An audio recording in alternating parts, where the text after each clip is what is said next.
So కువైట్లో ఉన్న వాళ్ళ గురించి మాట్లాడుతున్నారా, ఇక్కడ నుంచి అంటే వేరే దేశాల నుంచి వెళ్ళిన వాళ్ళ గురించి మాట్లాడుతున్నారా మీరు? కేవలం కువైట్ లంజా కొడకల గురించే నా ఇదంతా. ఓకే, అంతే. అవునా?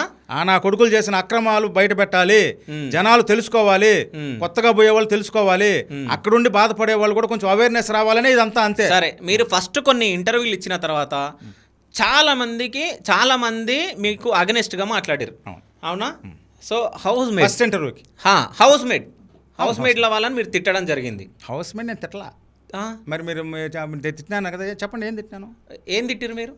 ఏం తిట్టాను మీరు చెప్పండి. మీరు అన్నారు కదా అక్కడ ఉన్న వాళ్ళు మొత్తం అదే అని చెప్పారు మీరు. వాళ్ళు చెప్తా అసలు వాళ్ళకి అర్థం కాలేదని కదా నేను చెప్పింది. మీరేం మాట్లాడారు ఒకసారి రిపీట్ చేయండి. అన్యాయం అయిపోయిన కద్దామా వ్యవస్థ, దాని గురించి నేను మాట్లాడినా. ఏం మాట్లాడారు? కువైట్ నా కొడుకులు కద్దామాల్ని ఏమి చేస్తారో అది చెప్పిన. అన్యాయం అయిపోయిన కద్దామా వ్యవస్థ, కద్దామాలు నా కొడుకుల వల్ల అన్యాయం అయిపోతున్నారు అని మాట్లాడినా. వీళ్ళేమనుకున్నారు, ఇక్కడ కద్దామాలంతా మమ్మల్ని అనేసినారు అనుకున్నారు. కద్దామా వ్యవస్థకి కఫీల్ వ్యవస్థకి సంబంధం కాబట్టి నేను నా కొడుకులను టార్గెట్ చేస్తా మాట్లాడినా. కువైట్ వాళ్ళు అదే ఏం మాట్లాడిర్రు? వాళ్ళు కద్దామాలను రేప్ చేస్తున్నారు, వాళ్ళని కొడుతున్నారు, తిడుతున్నారు, జీతాలు ఇవ్వడం లేదు, అందువల్లనే పారిపోతున్నారు, ఇల్లీగల్ రిలేషన్షిప్కి కారణం అదే. సామాన్య మానవుడు, ఆడ మనిషి కానీ మగ మనిషి కానీ కోయట్లో ఏమి తప్పు చేసినా దానికి కారణం కోయటోడే.